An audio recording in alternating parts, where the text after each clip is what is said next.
Welcome back to my channel, guys. It's your girl Nadine, and this is Legally Diverse, a platform I've set up to help aspiring solicitors reach their goal as quickly as possible whilst keeping you motivated throughout the process. So today, I will be going live with Kirsty Darko. Kirsty is an employment law associate at Freeths LLP. We'll be discussing a lot of things, from her legal journey, in which she went from legal assistant to associate all at the same firm. Yep, I know, the dream. As well as how she found studying her LPC part-time whilst working full-time. We will also be talking about how she's found working in employment law, as well as how her role has changed throughout the pandemic, and any hints and tips she has for aspiring solicitors looking to get into law or thinking about employment law as an area to study or an area to practice in. So I hope you find this live helpful. Stay tuned, we'll get straight into it.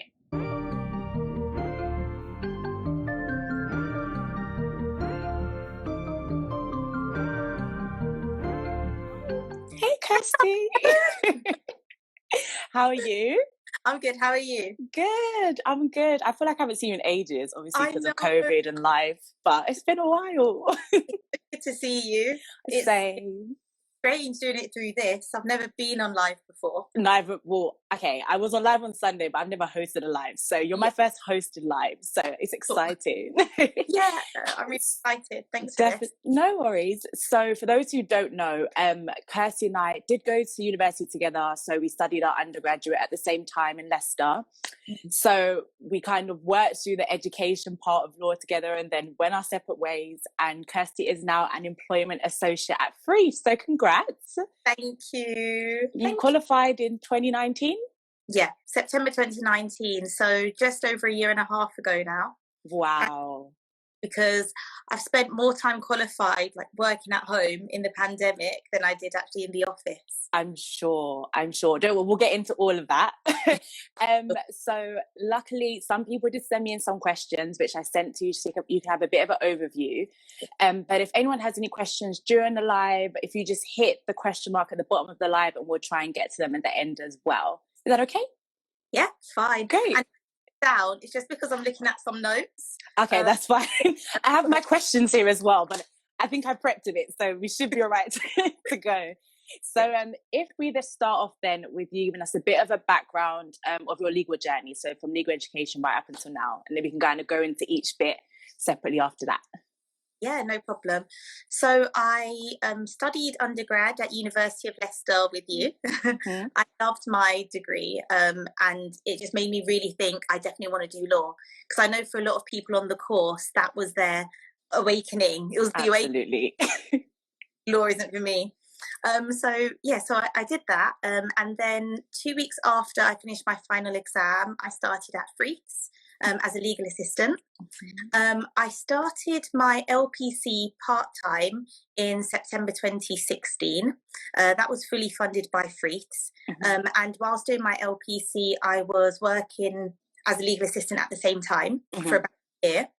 And then a year later, I started my training contract. So I was doing my first year training with my final year LPC part-time weekend. And then I qualified in September 2019. Yeah. Where we are. Yeah. I'll talk more about the training contract a little bit later. But definitely. 4 seats. First seat was in private client, then I did dispute resolution, and then I did 2 seats in employment law, and then I qualified into employment.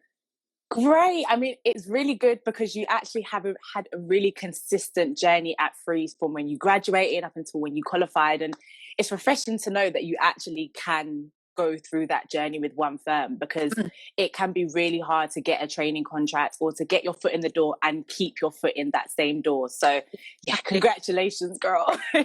Thank you. So if we start off with like your legal assistant role, because that's when you first entered your role in Freeths, and like you said, you got that basically, you started that as soon as you finished your undergraduate degree. So what was the process for applying for their legal assistant role, and how did you find that role? Like, what type of work did they give you in that role? Yeah. So in terms of the process for applying, I actually applied for a direct training contract. Okay. So you can either you can go through the legal assistant program or the training contract program. Mm-hmm. So with the training contract program, what we did is my training contract start date wasn't confirmed until I'd spent some time as a legal assistant. Okay. So after being legal assistant for 9 months, I got the start date for my training contract. And the reason that Freeths do that is to make sure that you're able to build all the skills that you need in order to become a successful trainee or a successful lawyer. Because I think for a lot of people, we jump from university straight into training and have no concept of the legal world, no real idea of commercial awareness, and no real idea of the skills that you actually need to become a lawyer. Yeah, that's true. Yeah, so I was a legal assistant in clinical negligence, which is we dealt with claimant cases, so where a doctor or a GP had done something wrong, patient had gotten very ill, and they're suing their doctor for negligence claims. Yeah, of course. It was quite interesting. It was my first time working at a law firm, so it was a real learning experience. Simple, like, you know, you'd be in conversation and they'd be using all these legal terms. And you'd be like, what does that mean? What does that mean? You're learning processes, and it was quite overwhelming actually, because it was just like so much information coming in and you don't feel like you're able to contribute anything back. Yeah. But I think it's really good to like learn on the job, because you can study these things, but I think you pick up so much more when you're actually doing the work and you're around people in the cases and the clients. So fast paced. It's a whole different experience actually. Absolutely. Is from learning. And actually when it came to my LPC, it was really, really helpful that I'd been working in a law firm prior to that, because I think I found it much more manageable than if I was just going into it fresh without any context, really. Exactly, because you have that exposure, that experience, you kind of understand how the law is applied and how you actually use those practical skills. So definitely good, if you can, to get some work experience before you do the LPC. But if you go straight into it, you're not at a disadvantage. So that's good. 100%.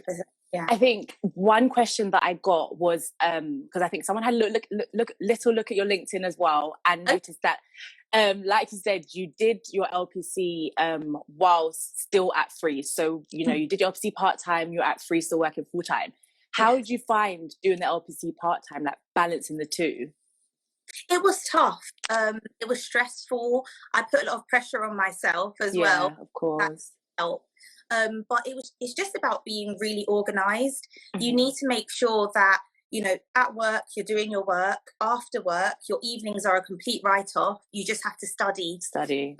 Preparation is definitely key. So if you're preparing, you're getting your work done beforehand, then you're going to find the weekends a lot easier. My LPC was in London, and at the time I was living in Oxford, so every other weekend I had to travel down to London, back and forth, living out of a suitcase in a weekend and coming back. So it is tough to manage, but it's definitely possible as long as you're prepared, you're focused, and you just need to realize that it's a short-term sacrifice for something much bigger. Absolutely, because I know for a lot of people, like doing the LPC part-time is what they need to do, because they need to work and fund the LPC themselves. Luckily I did it full-time, but it's encouraging to know that, you know, if you put in the time and you stay organized, you can do both at the same time, because the option's there, so you have to explore the option if it's needed. Exactly. And I also think as well, just realistically, the later you do your LPC, the more you've got other responsibilities, and you can't let those responsibilities to the side purely for education a lot of the time. So true. Important life skill to be able to manage different things, and it's good practice with that. Good. No, so true. So you've done your LPC. Actually, with your LPC, because you're already with Freeths, did they put you on a specific program? So did you have to study specific subjects on the LPC, or were you able to kind of do any subjects that you wanted? Electives, that is, Complete flexibility with Freeths. You can study whatever electives that you want. You could choose to do the masters or not do the masters. Okay. And they'll fund both? Yep, they'll fund both. Yeah. I initially decided to do the masters. Okay. Spoke to one of the lecturers, and she said, oh, there's no point doing the masters because you've got a training contract already. Yeah. Yeah, but if you don't have the training contract, then I definitely think do the masters, because it's great to have it on your CV. Absolutely, I would agree with that. Absolutely. Like for me, I did the masters for 2 reasons. One, like you said, because it's an extra qualification, so it looks good on your CV. But also, if you do the masters with the LPC, then you get that masters funding, because the government give you like 10k towards your masters. So instead of paying 15k for your LPC, you technically just pay the 5,000 difference. So yeah, whereas if you have a training contract already, then you don't want the extra stress. So you probably just do it by itself. It's only one additional paper, isn't it? I think you have to do a dissertation on top. Yes. So with the masters, it was just, I had to do a law review and reform on a specific area. So it was one extra module. So it was, and then when you do the masters with the LPC, your course is longer. So you have like an extra 3 months. So technically there's no disadvantage doing it together if you have the time. And you don't have a training contract lined up. So tip. Good. Okay, so LPC done, and like you said, you like with training contracts you get 4 seats, but you ended up kind of doing 3 different practice areas because you did 2 in employment law. So why did you pick the practice areas that you did, and like how did you find the different areas? Yep. So the first practice area wasn't actually a choice of mine. They gave that to me, which is private client. Private client is a good area, I think, to start with, because there's a lot of administration involved, and so it kind of eases you in to the process. It is a tough area of law, but it does ease you into it when you go into it. So in private client, you're basically dealing with the administration of estates. So when someone dies, dealing with inheritance tax forms and just preparing the estate for whatever's necessary. Absolutely. After I did that seat, I thought, oh, actually, I quite like this. I never actually thought I wanted to qualify in private client, but it's actually a really interesting area of law. Sure. Yeah, and then after that, I went into dispute resolution. Okay. Yeah, I like a bit of disputes. I love a bit of disputes. Yeah. So it was good because at Freeths we do commercial dispute resolution, so business to individual or business to business issues.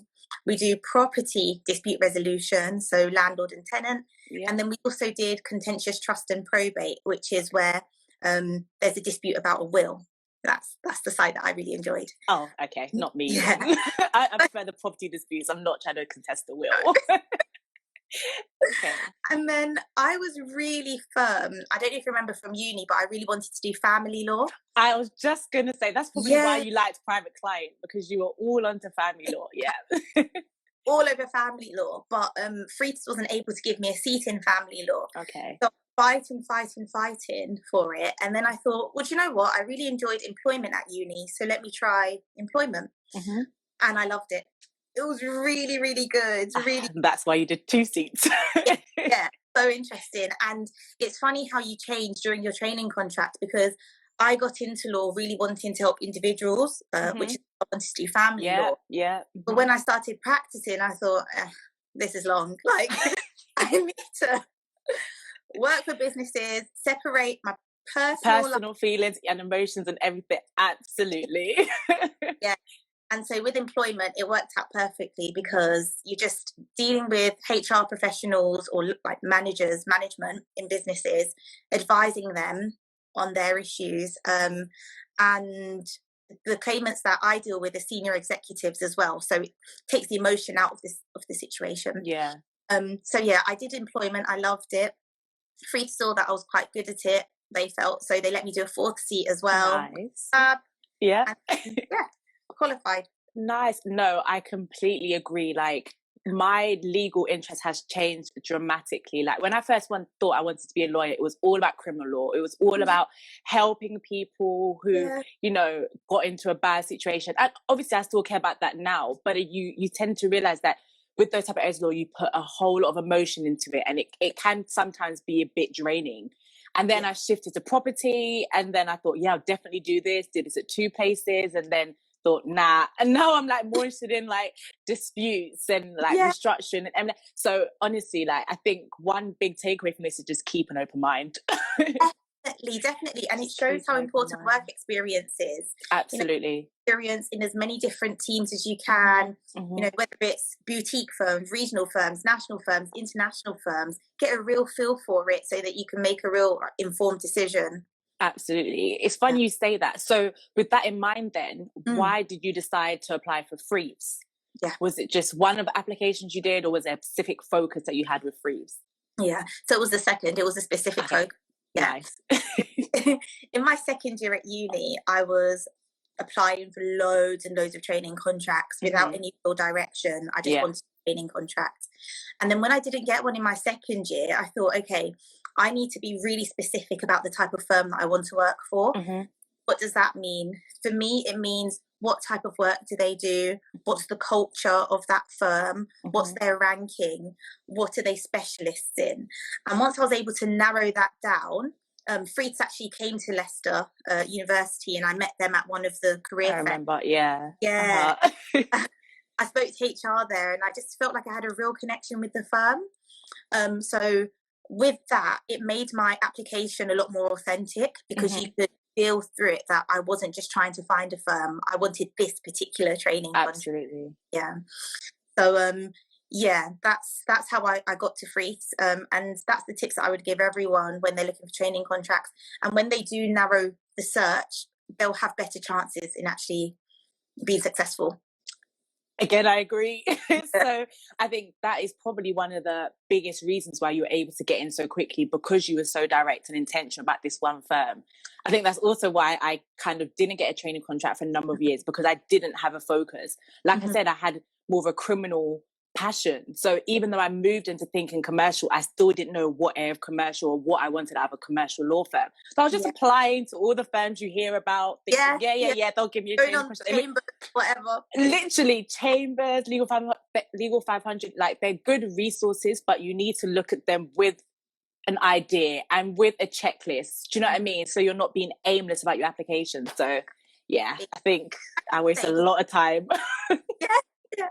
And can I just say, like, when I saw on LinkedIn that you got a training contract at Linklaters, oh my God, the joy I felt.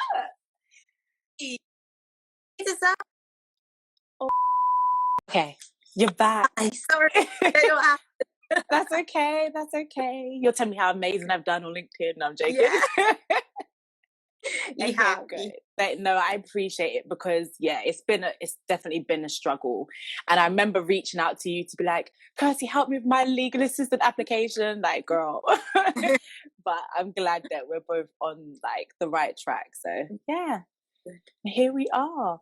So with your TC then, what type of work did you do in employment law? So what are like your day-to-day tasks? Are you engaging with clients? Is it more of a, backseat role where you're maybe supporting other lawyers? What was it like during the training contract, and how did it differ when you got to associate level? Yeah, so it was pretty much the same, actually. Okay. My team is quite small, and it has been small. So luckily I was able to get a lot of exposure. And my supervisor is someone that sort of is just like, okay, do it, you can do it. And, if it doesn't work the first time, it'll work the second time. So he pushed me in that respect. So the work that I did training is very similar to what I do now, but I'd say I just have a lot more ownership and a lot more freedom to really think through things and make decisions myself. And obviously with training and qualifying comes a lot more confidence, where you feel a lot more able and, more able to put things forward. So in terms of the work that I do, as I mentioned earlier, I mainly represent businesses and companies, so respondent work. And there's a real split between advisory and litigation. Okay. With advisory, it's just advising on general employment law matters, such as disciplinaries, grievances, drafting and reviewing employment contracts, settlement agreements to try and stop employees bringing claims against our clients. Yeah. A lot of those. What else do we do? Redundancy processes. So anything that you can think of that relates to employment law, I advise on it. Okay. And then where we've not been able to stop a claim, or where a claim has just come out of the woodwork, I also deal with those cases. So representing clients in unfair dismissal cases, defense cases, discrimination claims. So whether that's to do with race, discrimination, sex discrimination, sexual orientation, and then whistleblowing as well. So it's a huge variety and very broad. Yeah. And that's a good thing about employment law. You never really get bored because the law changes so rapidly all the time. Really, really interesting, and you're never doing the same thing every day. It's always different. Sure. And I think just like following on from what you said about it changing all the time, I'm sure you've seen a lot of changes just since the pandemic, where the government is releasing all these new rules about, furlough this and how have you found pandemic life? Yeah, exactly. I mean, when furlough came out, it's not a concept in employment law. And literally Boris mentioned it one day and I was just there writing it down because I knew the next day I'm going to get calls saying, straight away. Yeah. So it's on the job training. You're learning as you're going along. And the pandemic has seen real changes in employment law. So now there's a huge focus on, redundancies, making, hundreds of people redundant at one time, which can be quite disheartening. In a reduction in tribunal claims, because I think a lot of employees are on furlough, so they're not focused with that that. But definitely, once furlough's done, employees will start to look into all the fine print. Should this have happened? Should I have done this? Should they have done that? People will wait, definitely. You'll see another spike. So there'll 100% be a spike. 100%. So, obviously with this happening, ongoing, how have you found it with keeping up to date? Is that something you do personally? Is that something that Freeths keep updating you on? How has that been? It's a mixture. Okay. So we're lucky to have a lot of training. So weekly training or updates, or sometimes bi-monthly, twice a month. I get you. We do the training, a lot of updates. We have team meetings, speak within the team about updates. And then it's just also about just doing a little research here now and then. So just before bed, I do try switch off, but if Boris has made some kind of announcement, then I'll just have a look at it. You've got to be there ready. Yeah. And, resources like LinkedIn as well. So when the Uber case came out, that has a huge impact on employment law because it's changing the way we look at individuals, whether they're employees or workers. So it's just about following those things, reading summaries of the judgments. And in that respect, not even just employment law, but law in general is very similar to at university where they're saying you've got to read, you've always got to read, because it's ongoing. Everything in life keeps changing, and when things change, people look to lawyers okay, what does this change mean for me? Exactly. And if you're the person they're turning to and you don't know, that's not a good look. So. Literally. And it's different as well because when you learn it at uni, it's very much the theory and it. But in practice, if a client asks you about, if they say, look, this person's brought a claim against me for unfair dismissal, they don't want to know the history of unfair dismissal. It means nothing to them. They just want to know, what does this mean for me and what's the implications of it? So you do have to flip your way of thinking. The undergrad is obviously a really good basis. Cool. So like you said, because it is so different to learning it at undergraduate or learning it at university level, what would you say are the key skills that you might need as an employment lawyer or a lawyer in general? Okay, so I'm going to say the one word that no one ever knows what it means until you start practicing, and that's commercial awareness. Obviously. But it's so necessary. It's so necessary. You need to know what legal changes are happening, what regulatory changes are happening, what social changes are happening, because it frames the way that you're able to provide legal advice. 100%. So that's a skill. Teamwork as well. You need to be able to work in teams because, especially as a junior lawyer, it's good to be able to sense check your views against people who have experience. To get that to get that clarification, but also confirmation that what you're doing, reassurance. Communication skills are very important because you're communicating with your clients and you're trying to explain something that's quite complicated and making it simple. Yeah, got to be very efficient as well, because in private practice your hourly rate is hundreds of pounds plus that per hour. And I had a client once that told me that they're allergic to bills. So it's just like, I know. So I know. What now? Do we just stop here or what? You've got to be able to work as quickly and efficiently as possible so that you're charging crazy amounts. And then lastly, I'd say being able to work under pressure is very important as well, because with it's so stressful. Oh. I got to whisper it. I can't say it to you. Okay.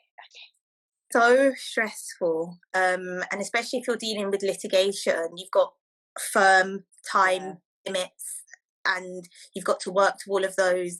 And the littlest mistake can cause, massive implications. Absolutely. Yeah. So you've got to be able to manage the work you're doing. If something's too hard, if the time limits are too difficult for you to comply with, definitely speak to your supervisors about it.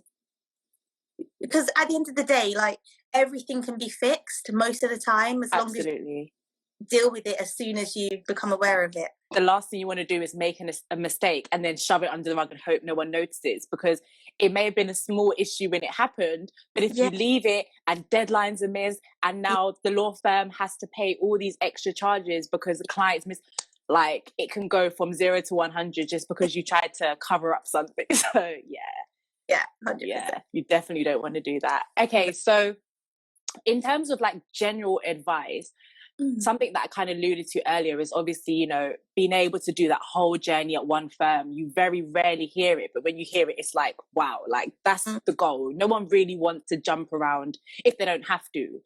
So I was wondering, what would your advice be to anyone that's maybe in a current legal assistant role or a current paralegal role? What would your advice be to kind of progress successfully in that firm? Obviously different firms will be different because not every firm has a clear legal assistant to training contract route, but just in terms of doing well in that role and hopefully getting to that progression. From what I found of my journey, and especially just being able to see other people's experiences in the same role that maybe haven't been retained, it's about building relationships. Oh wow. Amazing. Yeah, definitely about building relationships, because there will be some people that are so good at the job but they've not made connections or built relationships in the firm, so they're less likely to be kept on. And it's that real. Someone else can take your opportunity because they've made more friends than you have. And so for me, that's a difficult thing to overcome, because I was the person that, let me just go do my job and let me go and leave. Yeah. Let me go. Don't invite me to. I'm tired. Just leave me. Say message. Let's go to the pub. No, let me go home. But those things really make a difference. So when you're to build relationships with the people in your team, the people in the wider team, do a lot of business development.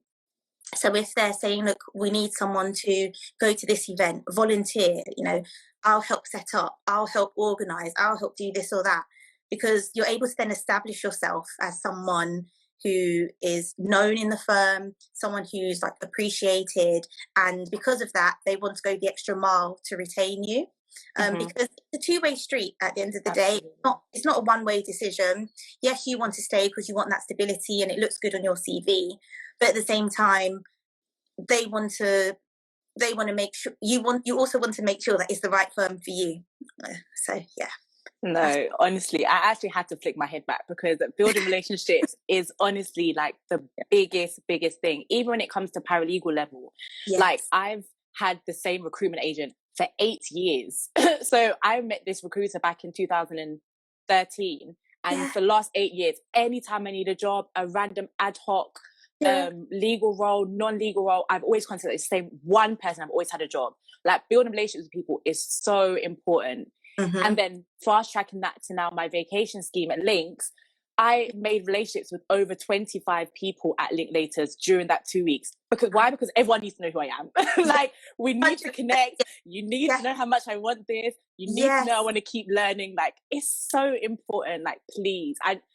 for me, it was quite easy because I'm quite a sociable, outgoing, extroverted person. So I understand that, not everyone's like that, but it does make the journey easier if you can just, meet the right people and keep learning. Definitely. So is there any, just to round off the last question that I got, is there any specific tips you have with regards to applying to Freeths in specifically?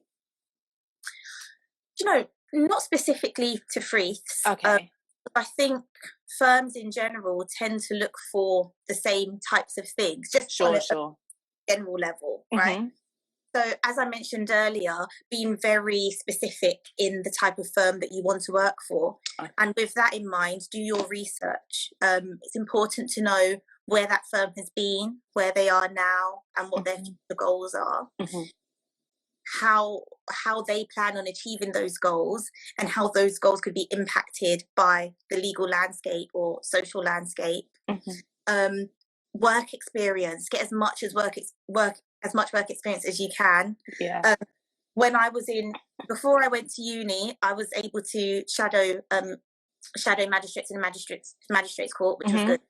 And then when I was in uni, I applied for work at Citizens Advice Bureau, and I did it slightly before uni as well, which is really great work experience because you're advising the public on key issues.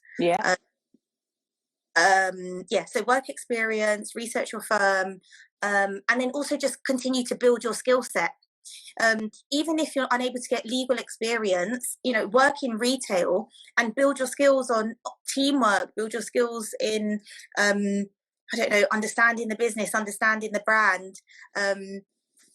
Generally, I'd say they're my general tips. If you want more specific tips about Freeths, then email me. Okay. Okay. We'll plug that. We'll plug that in a sec. Yeah. Just so, like you said, I think work experience is so important because it does demonstrate that you have an interest in law. But then, like you said, it gives you the skills you need. It gives you the exposure you need, so you can make those informed decisions going forward. I think pre-pandemic, it was a lot easier to get that experience in the sense that people were out and about and they'd be more willing for you to shadow them at court and stuff. But that doesn't mean that you can't, in the meantime, do some virtual work experience, whether that be via Vantage, or if you can start looking into where you want to do experience, so that as soon as it opens up, you're right in there. Experience is definitely important. Yes, and as far as I know, employment tribunals and general courts are still open to the public. So, obviously be safe, but you can still go socially distance and watch the tribunals that are in progress. That is such a good point. I didn't even think of that. So at the beginning of my legal journey, I did, like you said, both magistrates and Crown Court legal experience, and then I moved into employment tribunal work experience. And even if you don't know someone at the moment, like you don't know a solicitor or barrister to shadow, if you just walk into the court and watch a case, you can learn stuff that way. And then if you have the confidence to do so, walk up to a solicitor and just be like, I'm really interested in employment law. Can I shadow you at one point? I mean, all they can do is say no, and then you're not at any disadvantage because you didn't have it before. So just go for it. Go for it. The copy of the bundle, so you can see, how a case is put together, all of the documents as well. So it gives you really good insight. Yeah. So big tip, guys, walk into courts.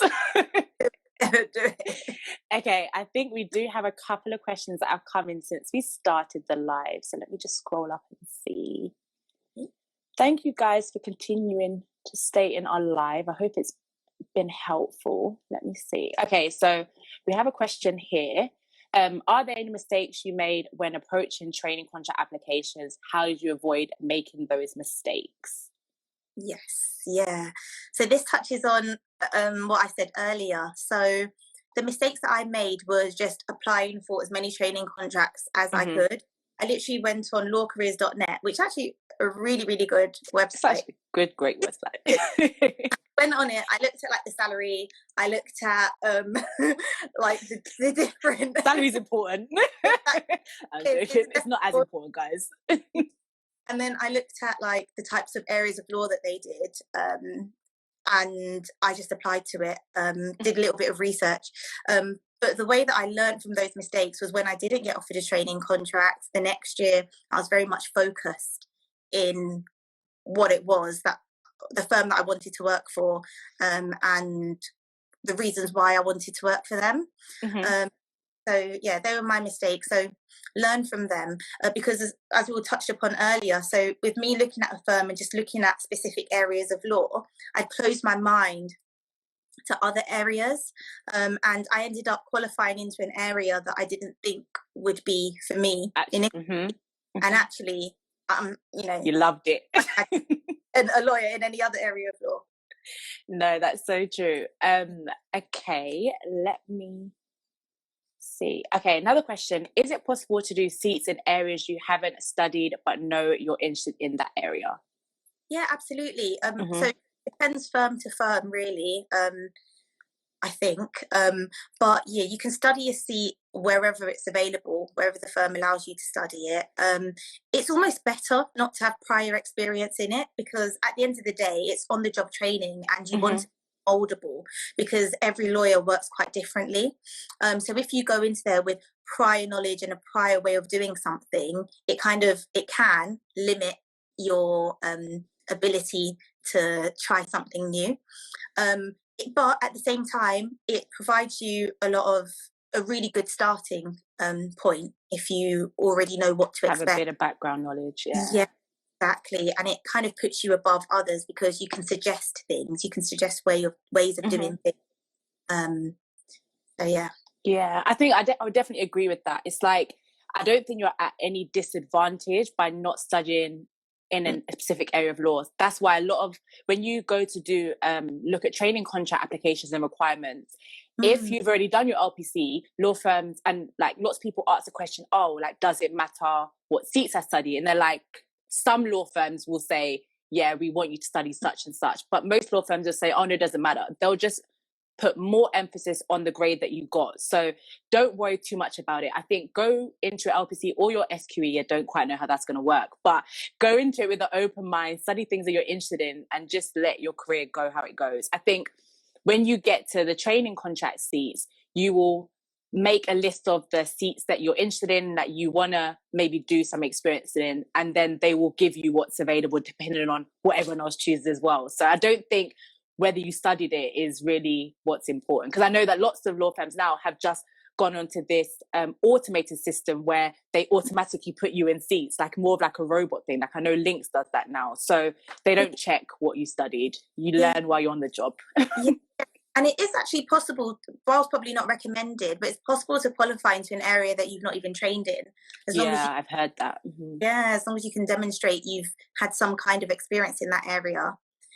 Because yeah, I would say for your first year qualified, you're still learning anyway. You're still really building that understanding. So yeah, it makes sense. Just be open-minded and be teachable. That's all that matters. Actually, I did have a point about the whole application form things.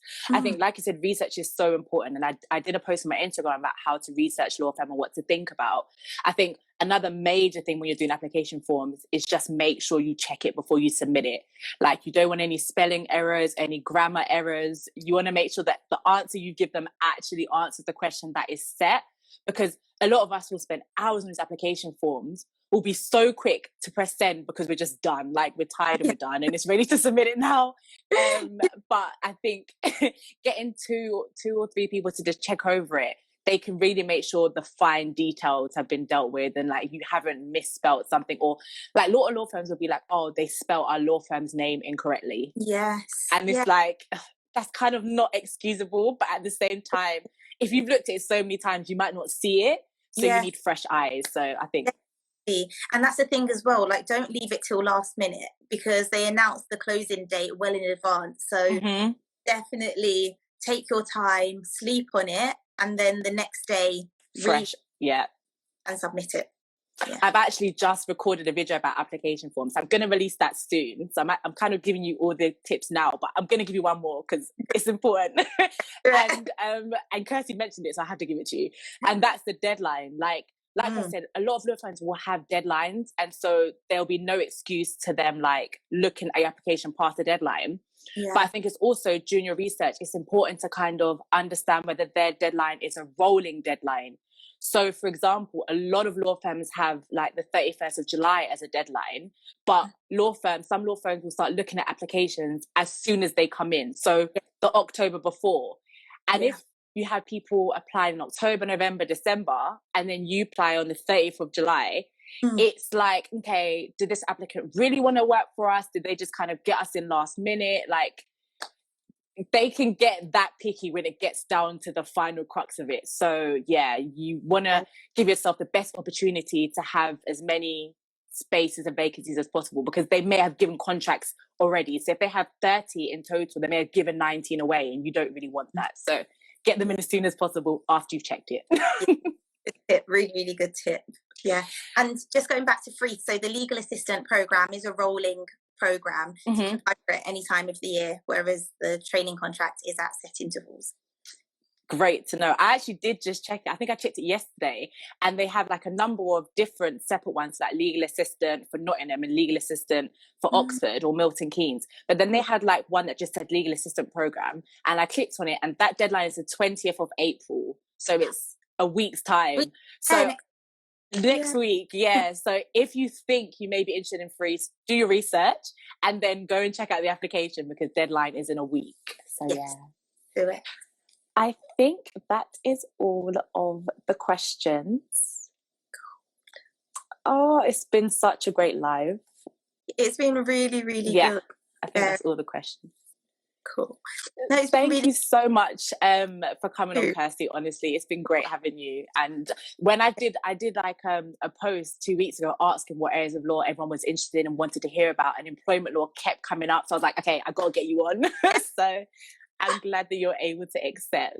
Yeah, of course. No, anytime, of course. Like, I'm really, really happy to be doing this. It's a good opportunity for me as well, because something so important for me is something very important to me is getting young, especially Black women into law, because it is tough and it's not an easy journey for everyone. And I think once you've got your foot in the door, you definitely need to open it up for other people to come through as well. Absolutely.